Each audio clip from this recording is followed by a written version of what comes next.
പഴങ്ങളും പച്ചക്കറികളും പോലെയല്ല. അടുക്കളയിൽ കേടുവരാത്ത ചില സാധനങ്ങളുമുണ്ട്. വർഷങ്ങളായി തലമുറകളായി കൈമാറി വരുന്ന പാത്രങ്ങൾ, പ്രത്യേകിച്ച് പ്രഷർ കുക്കറുകൾ പല ഇന്ത്യൻ വീടുകളിലും ഒരു സാധാരണ കാഴ്ചയാണ്.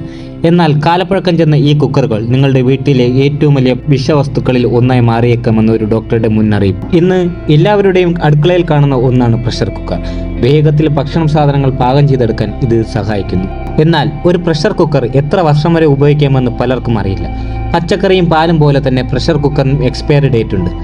വർഷങ്ങളായി ഒരേ കുക്കർ ഉപയോഗിക്കുന്നത് വലിയ ആരോഗ്യ പ്രശ്നങ്ങൾക്ക് കാരണമാകുമെന്നാണ് വിദഗ്ധർ പറയുന്നത്.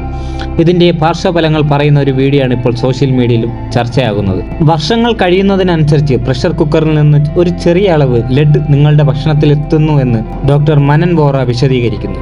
ലെഡ് ശരീരത്തിൽ നിന്ന് എളുപ്പം പുറത്തേക്ക് പോകില്ലെന്നും ഇത് കാലക്രമേണ രക്തത്തിലും അസ്ഥികളിലും തലച്ചോറിലും അടിഞ്ഞുകൂടുമെന്നും അദ്ദേഹം വ്യക്തമാക്കുന്നു. ഇത് വലിയ ആരോഗ്യ പ്രശ്നങ്ങൾക്ക് കാരണമാകുമെന്നും ഡോക്ടർ കൂട്ടിച്ചേർത്തു. ഓർമ്മശക്തിയെയും മാനസികാവസ്ഥയെയും ഇത് ബാധിക്കുന്നതായും അദ്ദേഹം സൂചിപ്പിക്കുന്നു. കുട്ടികളിൽ ഇതിന്റെ ഫലങ്ങൾ കൂടുതൽ ദോഷകരമാണെന്നും ഡോക്ടർ വ്യക്തമാക്കുന്നു. തലച്ചോറിന്റെ വളർച്ചയെ മന്ദഗതിയിലാക്കുകയും IQ ലെവലുകൾ കുറയ്ക്കുകയും ചെയ്യുന്നു. നിങ്ങളുടെ കുക്കറിന് 10 വർഷത്തിലധികം പഴക്കമുണ്ടെങ്കിൽ അത് നീക്കം ചെയ്യണമെന്ന് മനൻ വോറ വ്യക്തമാക്കുന്നു. കുക്കറിന് നിറവ്യത്യാസമുണ്ടെങ്കിൽ ഉടനടി മാറ്റുക.